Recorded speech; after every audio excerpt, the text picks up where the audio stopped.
And joining us now is Bart Marcois, former career diplomat, Energy Department official, and presidential campaign policy advisor. He's also the president of Marcois Partners International Corporation. Bart is currently in Israel. Bart, great to see you. Good evening, I suppose it is for you. It is. It's evening here. It's great to be with you. Bart, tell us, how is the feeling there? How is the atmosphere? Absolute jubilation and joy. You know, I've been a lifelong Zionist. It's just part of who I am. But I have spent a lifetime as in my career as a State Department Arabist. So I see both sides of this issue. I talk to people on both sides. I've spent the day walking the hills of Galilee and Nazareth. And what I was reminded of as I stood up on the Mount of the Beatitudes and looked down over the Sea of Galilee, I was reminded of what Jesus taught in the 5th chapter of the Gospel of Matthew. Blessed are the peacemakers. President Trump quoted that the other day when he was writing about this. And believe me, people here are blessing the peacemakers. I've spoken with Israelis, I've spoken with Israeli Arabs, and they are delighted, they are jubilant that this has happened. And boy, do they like President Trump. Well, I think in the Parliament today, the response and reaction and welcome that the president got was quite incredible, Bart. Oh, yes. I was watching your show earlier and I heard David Wormser say that he, sort of chuckle and say, I don't think any Israeli leader has ever gotten a response like that. And he's right, because, only half or 55% will support any given Israeli leader. Here, the support was absolutely 100%. Leftists, rightists, centrists, the Arab parties, the socialists, all of them loved President Trump and were happy for what he did. I spoke to a former chief of naval operations tonight. He was, his counterpart was Admiral Mullins back in the day, and maybe 15 or 20 years ago. And he said, none of this would have happened without President Trump's personal intervention.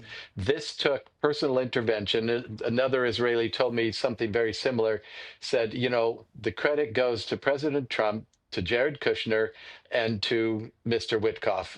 She said, those three came in here and Trump came in and gave it his personal attention. And he cast caution to the winds. He didn't sit back and say, let me send out an army of staffers to decide what I'm going to say. He personally negotiated it. He called the leaders of these countries together. And I mean, it's absolutely extraordinary that you would have all those people in one room talking about this and making peace. Abraham Accords, there's got to be forward progress now in the Abraham Accords. There is absolutely no reason not to move forward. And that's not just a ceasefire, that's not just a truce, and it's not just peace, it's normalization, it's recognition, it's exchange of diplomats, exchange of citizens, of merchants, of commerce, of trade, really normal relations. We see, Bart, the images of Trump with the world leaders. I want to get them while they're on the screen. It was quite remarkable to see Trump with these world leaders, such an array of power and influence in Egypt today. I'm glad you were watching our interview with David Wormser. For me, it was quite a sobering conversation, Bart, because David really outlined some of the challenges and some of the potential stumbling blocks that still face this peace deal. Yes, yeah, it is really serious. This is a part of the world that is inhabited by people with bargaining cultures and bargaining habits. One of the reasons that peace is happening is because President Trump is one of those rare Americans who also is a bargainer. These are people who go into the shops and into the souks, into the bazaars, and they negotiate prices. And when I was a diplomat, when I was stationed in Kuwait, we used to say with kind of a dark humor, that when an American company was signing a big contract there, we would say, yes, they signed the contract, but the real negotiation doesn't start until after the contract is signed. And the Americans would come and say, hey, we've negotiated the contract. And then their counterparts would say, oh, but there's this and there's that. You're seeing that with Hamas. They've signed the peace deal that agreed that they would give up power, give up weapons, and leave Gaza. They're not giving up power. They're not giving up weapons. They are calling Hamas fighters back. But right now, it's just joy at the return of the hostages. Those steps have yet to come, and we'll see how the implementation proceeds, and we'll see whether it is indeed a deal killer. Yeah. Both sides have the option to resume fighting, and I hope that they don't. I feel Indeed. joy. I feel peace. Yes. I think that we have a chance for something real here. Indeed, Bart, as many of us do. Bart, David Wormser raised this point as well about Hamas. You're there in Israel. David Wormser also said they're refusing to give up power. They're refusing to give up their weapons. How do we know this? Well, because they haven't given any weapons yet. They haven't. I remember you asked that to David, and I thought, well, if he asked me that, I'd say, well, where are the weapons that they're giving up? And let's see airplanes full of Hamas fighters leaving Gaza. Let's see them, leaving and going someplace. They are calling their fighters back, and in fact, now they're putting on uniforms. For 2 years, they've been fighting without uniforms, which is in total violation of the Geneva Convention, by the way, because that makes it harder for their enemies to distinguish between fighters and civilians. But now they said, here are some brand new uniforms, and they put them on for this ceremony, and they're chasing down their opponents among other factions among the Gazans, and there are fights. It's sort of a civil war breaking out among various warlords or strong military factions among the Gazans and Hamas. So no, they haven't left. They haven't given up power. We'd see it if they gave it up. We'd see them leave. We'd see the piles of weapons they're dropping off. If they're interested in continuing fighting, why would they give up the hostages? I think they knew they had a matter of days left to survive. The Israeli army had them effectively encircled. The Qataris were put on notice with that strike from Israel, that Israel later apologized for, that the Qataris don't want the war spreading to Qatar. I suspect that I won't be surprised if we see Qatar in sometime in the next 6 months quietly ask the Hamas leadership there to find another place to live, another luxury hotel to live in another country. The fear of every Arab country, whenever you talk about the Palestinians, is that the Palestinians will come in and civil war will ensue. That has been the pattern, the history of Palestinians living in other countries. You see it in Europe. You see an importation into Europe and an importation into some American cities and many American college campuses of, the American college kids don't know anything about the Middle East, and they don't know what they're chanting for and what they're shouting for. And they march along saying from the river to the sea, and you ask them, they don't know what river, they don't know what sea. They've just been told that there's an oppressor and a victim. And, that's something that, if I may, that's something that I'm hearing also from Israelis, an expression of hope from many Israelis that now that the war is over, that people from Europe and from America, from the rest of the world, and especially young people, will come here. They say, come and see. Come and see. Look at what is happening for yourselves. Look at what the facts are on the ground. They're hoping that they will come. They hope that they finally get to tell their side of the story without people's minds being transfixed by a war. War is awful. Terrible things happen during wars. And the Israelis are hoping that now there's a chance for them to tell their side of the story. So Bart, to finish up here, it seems on one hand you're hopeful, as we all are, perhaps the Abraham Accords can spread, can expand, and we can see some kind of relief in the Middle East. But on the other hand, you're not convinced that Hamas, who obviously are backed by Qatar and other backers, are actually going to lay down their arms. So how do you square that circle? If you're accusing me of being cynical, I will reply with a definition a very wise man told me once. He said, cynicism is idealism gone sour. I started out my career 40 years ago, very idealistic, with great hopes and ideas that maybe there had to be some solution to this. It's why I came to the Middle East. I figured a Zionist who became an Arabist would have a chance to bring peace and understanding between the two sides. I've seen 40 years of disappointment, and I've especially seen tremendous deceit from anyone affiliated with the hardcore Muslim Brotherhood faction of Islamist political actors. I've just seen it over and over and over.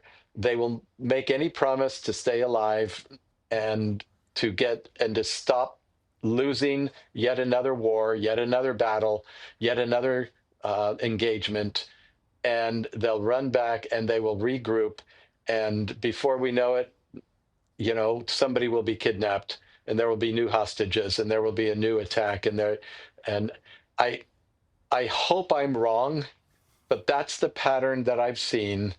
I can't tell you how many dozens of times over 40 years. That's what I've seen personally. And if you pick up a book and you do some research, you see that I came in right in the middle of the play, and the play had been going on for several acts before that.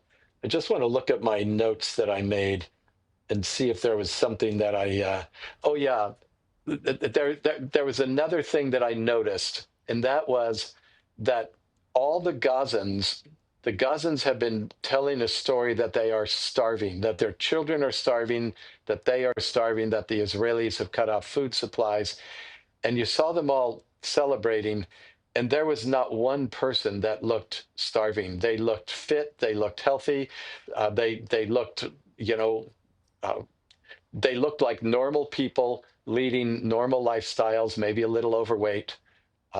There was no difficulty there.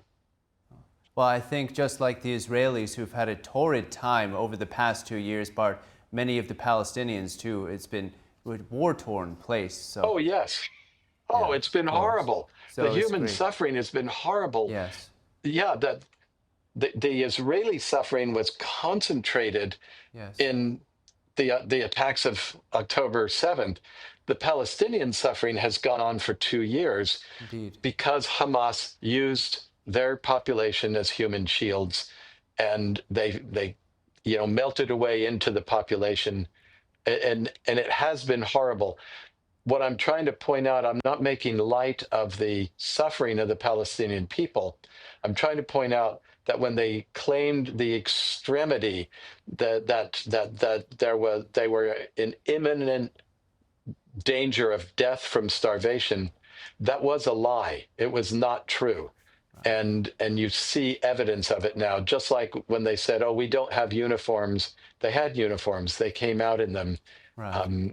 And that's what I'm hoping people will look at and say, okay, let's see what's really true. Let's come see it for ourselves. Absolutely. Just like with David Worms, Bart McCoy is bringing the hope and the kind of soberness to the conversation. Bart, as always, we appreciate you. Thank you so much. Thank you so much for letting me come on. It's been a delight. Always, always, Bart. Thank you. Welcome back. I'm Paul Graney. An eruption of joy after 2 years of uncertainty and heartache. Two brothers reunite for the first time since one was taken hostage by Hamas. I was so nervous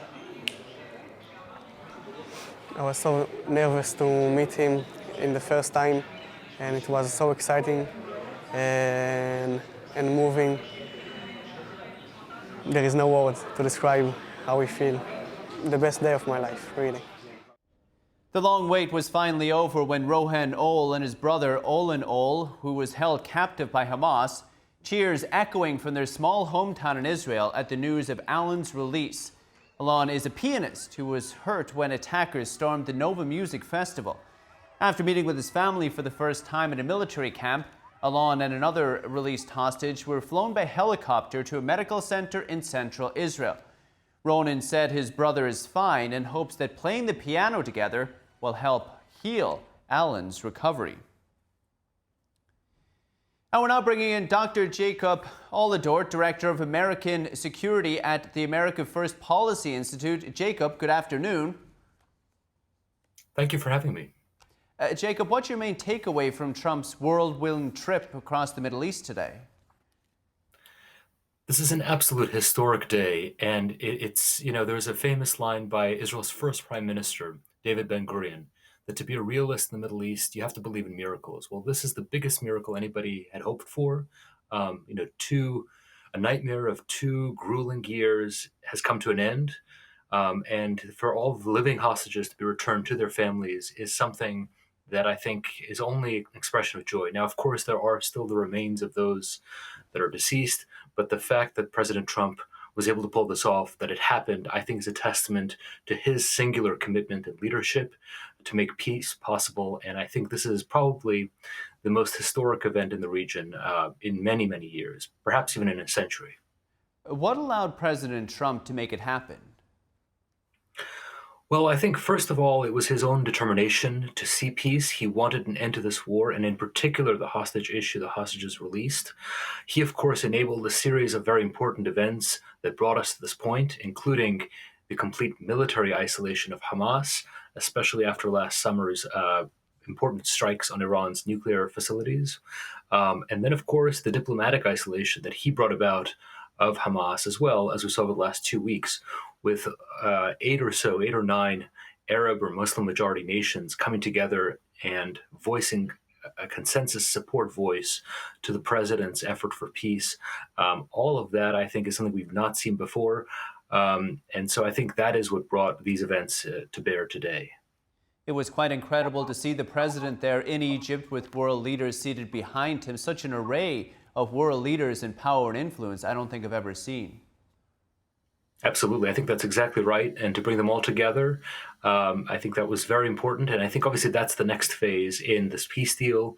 What happens in Gaza, what happens in the region, and all of that depends obviously on how our partners work together to make that happen. Jacob, our previous guest, David Wormser, had quite you could call it a realistic or down-to-earth take. He highlighted, as you did, the joy of getting the hostages back and all of the hope that today has brought people. But he also said that this is far from done. In your estimation, what are some of the stumbling blocks or potential stumbling blocks to making this deal actually take hold? Well, I think obviously there are several phases to the peace deal. The first is the release of all of the hostages. And in my view, I think that is the beginning of the end of this war. It's the first concrete strategic change in the events on the ground. I think, of course, Hamas still, we have to identify and locate all of the deceased bodies. That might take some time.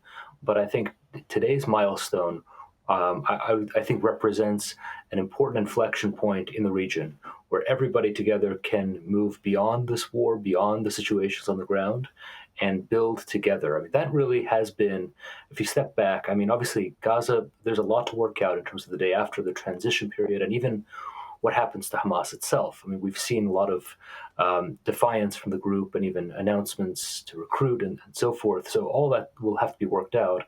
But ultimately, what happened over the last two years is that because of what's happening in Gaza, our partners, Israel and its regional neighbors, were unable to publicly come out and build peace. That all of that is now possible because everybody reached this important milestone in this war. Jacob, you may be able to see on your screen just now, we had live shots of them returning the deceased hostages back to Israel, which is quite the iconic moment as well. Jacob, you're with the America First Policy Institute. How does President Trump's attention and focus on the Middle East fit into this overarching strategy? Well, of course, peace in the Middle East has been a consistent theme of his, including from his first term. And what we've seen as well about the Middle East over the last, especially 2 decades, is that if we don't have a vision or a policy for the region, then it pulls us in ways that we don't like, obviously, that are not good for us. And so I think ultimately a proactive, prosperity-focused vision for the region is not only what helps its citizens, its populations live more prosperously and have a better future, but also allows for a more mutually beneficial relationship for us with the world. And so I think it's a testament again to a very singular focus on building peace, on avoiding war, but obviously demonstrating the need for deterrence and all tools of national power to send a message to our adversaries, as well as to our friends, that we are with them. David, finally, the president said that this isn't just a pivotal moment and a moment of hope for the Gaza region, but for the entire Middle East. How do you see relations in the Middle East developing moving forward?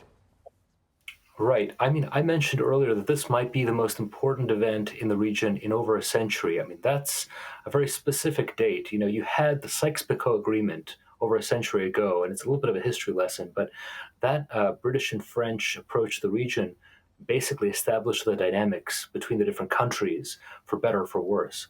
Well, fast forward a century, what happens today, and we haven't seen in the region, is the elimination of the main strategic threat there, the Iranian regime.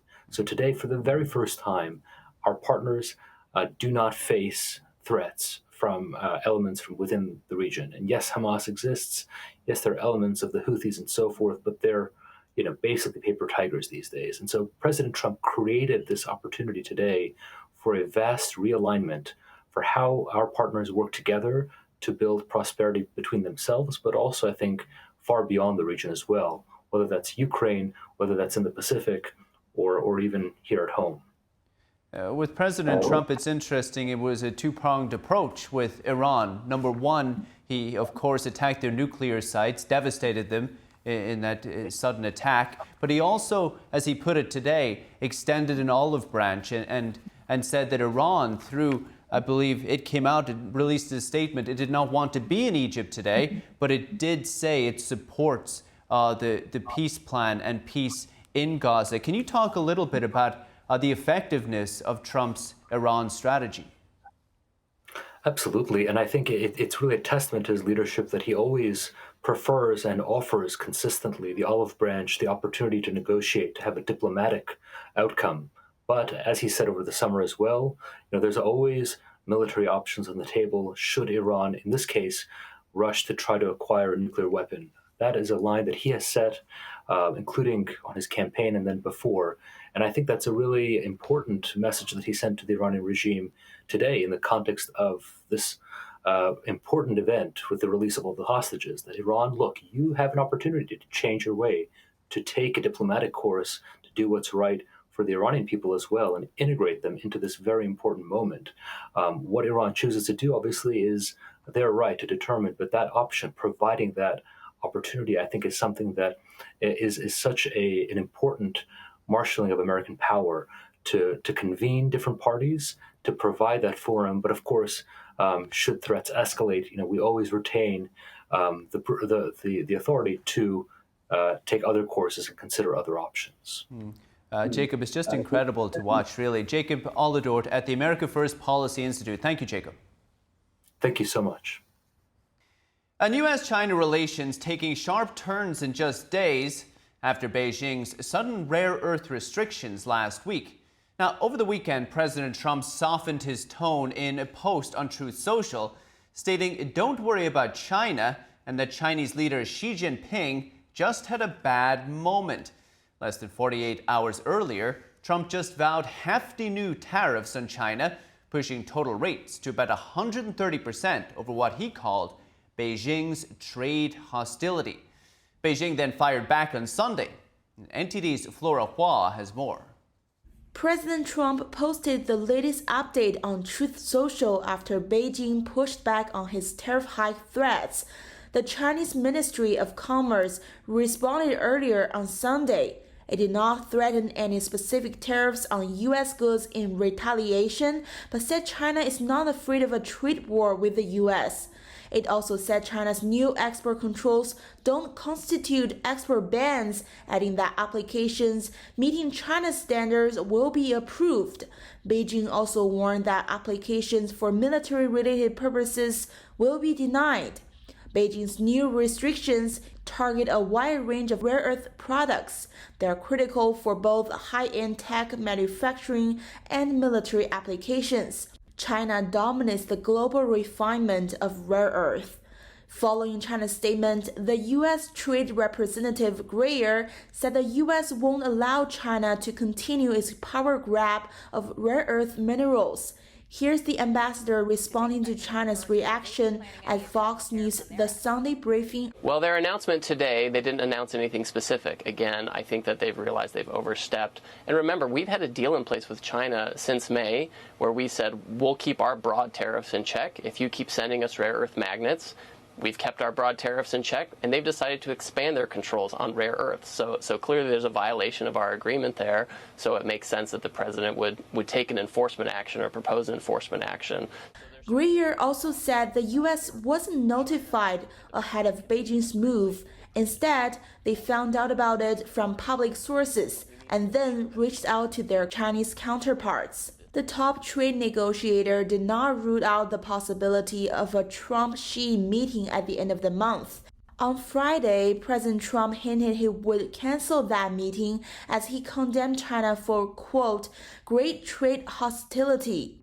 Just want to confirm, have you canceled your meeting with President Xi? And no, I haven't canceled, but I don't know that we're going to have it. But I'm going to be there regardless, so I would assume we might have it. But they hit the world with something that really is not anything that people are going to do, and it was shocking. Where did that come from? It was just that was out of the blue, right? Out of the blue, they came up with this whole import-export concept, and nobody knew anything about it. The Trump administration did not make the tariff hike on China a done deal. Back in China, insider sources hint the Chinese regime might be going through a big power shakeup. A former CCP official said insider sources informed him that Xi might suffer a stroke earlier this week. NTD cannot independently verify the source. President Trump's remark that some very strange things are happening in China has fueled speculations. We will keep you updated. Flora Hua, NTD News. And more on U.S.-China trade tensions. Treasury Secretary Scott Bessent said President Trump was on track to meet with China's Xi Jinping in South Korea. Bessent said there were substantial communications between the two sides over the weekend. Here's the secretary during an interview on Fox News. China, this was a provocative move. We have substantially de-escalated. President Trump said that the tariffs would not go into effect until November 1st. He will be meeting with Party Chair Xi in Korea. I believe that meeting will still be on. This is China versus the world. They have pointed a bazooka at the supply chains and the industrial base of the entire free world. And, we're not going to have it. China is a command and control economy. They are neither going to command nor control us. Bessent said the 100% tariff does not have to happen. He said despite the tariff announcement last week, the relationship with China is good. Adding, quote, lines of communication have reopened, so we'll see where it goes. Bessent also said there will be lots of staff-level meetings in Washington this week. Those will happen on the sidelines of the World Bank and International Monetary Fund annual meetings in Washington. Bessent said the U.S. expects support from allies including Europeans, India, and democracies in Asia. And joining us now is Daniel Akaye, chief economist at the Tresses Hedge Fund and author of many books, including Freedom or Equality. Daniel, it's been a long time. Great to see you. Hi, great to see you, Paul. Daniel, major U.S. stock indexes all in the green today. How are investors looking at these worsening trade tensions between the US and China? Obviously, there was a little bit of nervousness on Friday, and it came after markets had rallied so aggressively since the tariff tantrum. But in essence, what many people understand is that this is a negotiation, and that there are lots of media messages saying that China doesn't need the U.S. and that China can do whatever it wants. That is not true, and it's proven by the messages of the Chinese officials throughout the weekend, and also at the same time a lot of hype and a lot of negative messages about the Trump administration, saying that the Trump administration suddenly out of the blue implements tariffs. Everybody can see that this is a reaction to an uncalled and completely unnecessary measure from China. No? So I think that what we're seeing is basically the evidence of a negotiation in real time, and investors understand it. That's why today markets are seeing the strongest rally since May. No? Yeah, indeed, Daniel. I think of anyone, investors keep their finger on the pulse of this type of thing and try and forecast these things. So really a lot of this has been priced in. But Daniel, regardless of how this latest tit for tat spat goes, do you see the US and perhaps the rest of the free world moving faster to decouple from China? And if you do, what does that mean for investors? Well, all this is proving that, unfortunately, the Chinese regime has not delivered on its promise to be a reliable and safe supplier. I think that everybody understands that the West cannot simply rely on China for rare earths and for essential components like chips. And that is a very unfortunate reality of an economy, the Chinese one, that has been closing instead of opening in the past 7 years in particular. So obviously, what is the number one thing that everybody understands? First, rare earths are not rare. There are plenty of them. So the thing that needs to be addressed from Western nations is the decision to develop those resources and do it quickly. Number two, technology. I think that everybody understands that supply chains cannot be so limited in some parts of the spectrum, like in the case of technology, and therefore that production of chips and that technology needs to be a lot more varied. So Scott Besson said it very, very clearly. We have understood that you just simply cannot rely on one single nation for the supply of essential components, because it's a matter of national security. So all of this is changing the entire landscape, and investors are looking for the next story. Everybody is looking at where is it going to be that can get the competitive advantage to deliver on the development of rare earths, to get a more flexible supply than what exists right now. And second, who is going to be the winner in the technology battle, and who is going to develop and build the chips that are going to, strengthen the competitive advantage of technology giants. Obviously, the bet right now is very simple. Everybody, or at least the vast majority of investors, are betting that it will be the very, very large US companies. And I think that that is one of the reasons why the move in the index is so concentrated on those 7 technology giants. Well, Daniel, I'm somewhat glad that it's not just us in the news industry who has to watch these things so closely. You investors also are keeping your eye on these things too.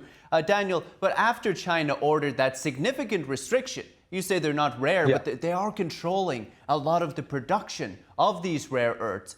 Trump said that China was weaponizing a monopoly that it's built up over years. But Trump also said that the U.S. has a monopoly positions much stronger and more far-reaching than China. What does Trump mean when he says that?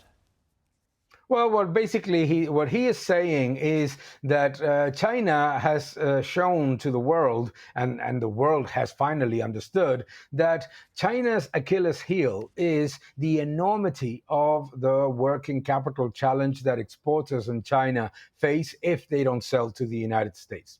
So what President Trump is basically saying is that without the United States and without the United States technology giants, China is playing a control game that only ends up backfiring and generating a domino effect that ends up hurting its exporters, its manufacturing sector, and also its citizens, because domestic demand, let's be fairly honest, in China is exceedingly weak. So I think that all of that is what President Trump is trying to say, that in terms of technology, in terms of market, in terms of the ability to get the origination of credit for the development of so many manufacturing and technology giants in China, all of that also needs the United States. Ultimately, what China has done is completely backfired on the government of China, because it's a very good word, weaponization of a monopoly. It's basically trying to force something that is going to generate a very negative effect. Think about this. Everyone understands that OPEC finally learned that it makes no sense to try to limit supply and bring the price of oil up. Why? Because immediately you get alternatives everywhere. And now we are seeing how OPEC is trying to present itself to the world as the reliable and competitive partner and trading associate. China is doing the opposite. China is actually hurting itself and shooting itself in the foot by weaponizing its monopoly on rare earths that anyone that looks at the world understands is not a monopoly, because it's something that can be quietly but very, very, very rapidly developed all over the world.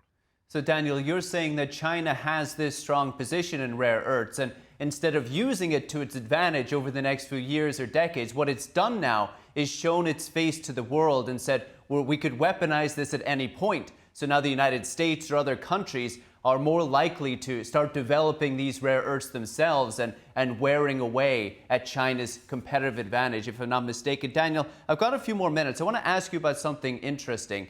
An interesting take. We saw the price of gold hitting all-time highs. It was something you predicted on this show a long time ago. How does the price of gold rising play into this global reshuffling of trade relationships and central banking? Oh, it's an absolutely critical part of it. What is basically happening is that central banks all over the world are abandoning quietly their exposure to European sovereign debt, to Japanese sovereign debt, if they have any, the UK sovereign debt and US sovereign debt, and purchasing more gold. So it's basically a rebalancing of the asset base of central banks. Central banks want more gold as the asset that is going to give them stability and a real economic return, and reducing their exposure to sovereign debt. This is critical because it's part of the decision to try to reduce the dependency on the US dollar. However, when we look at China, for example, yes, the central bank is reducing its exposure to the US dollar and increasing its exposure to gold. But the problem is that the Chinese economy is getting into more dollar-denominated debt, so its dependency on the US dollar is not diminishing. In essence, the quest to increase gold in the balance sheet of central bank is the evidence that developed economies have lost the confidence of global investors in terms of the stability and the strength of their sovereign debt. People see what's happening in Japan, what's happening in France, what's happening in the UK, and what could happen in the US if the negotiations to cut spending are not achieved. And they say, hey, we don't believe in the solvency of sovereign debt. Therefore, we want more gold. Incredible. So we see these central banks, including China, trying to reduce their dependency on the U.S. and perhaps hurt the U.S. But in the end, it's easier said than done. Daniel Lacaille at the Treasuries Hedge Fund. Daniel, thank you so much. Talk soon. Thank you very much, Paul. Have a good day.